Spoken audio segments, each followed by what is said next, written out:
ամենակարևորը սպասվելիք ընտրություններում ընդդիմափոխության հաջող գործընթացն է լինելու։ Մենք պիտի կարողանանք ընդդիմափոխություն իրականացնել։ Եվ չգիտեմ, դուք իմ հարցազրույցները երևի ուշադրությամբ անշուշտ հետևել եք, ես անընդհատ որպես հանգուցային միտք նշել եմ այդ գաղափարը, նշել եմ, որ պետք է կարևորը անել ընդդիմափոխություն, եւ դրա համար անգամ ես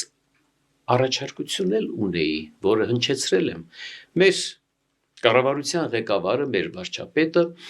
առաջ բավականին հաճախ, ես վերջերս կարծես արդեն ոչ, իսկ մի անգամ ինքը նույնիսկ ասեց, որ այլևս այդ հրավերը չի անելու։ Խոսքս բանավեճի հրավերի մասին էր, որտեղ ինքը շատ հաճախ նախկին նախագահներին առաջարկում էր բանավեճ, եւ այդ ամեն առաջարկության ժամանակ ես այլայլվում էի ու անդադ ասում էի, դե հերիք է։ Ինչի հերիք է, որովհետև պետք չէ այդ անձանց արթնացնել, վերակենդանացնել, արժևորել, եւ եթե նրանց հետ բանակցություն նշանակում է նորից նրանց համարում ենք հանգուցային, կարևոր, կենտրոնական, որպես ընդդիմություն ընդհակառակը պետք է հրաժեշտ տալ, այդ մարդիկ պիտի որտեղ որ կանչվում են, գնում, գալիս են, դա է նրանց տեղը, ոչ թե գալ եւ բանակցությունների մասնակցել։ Եվ վերջապես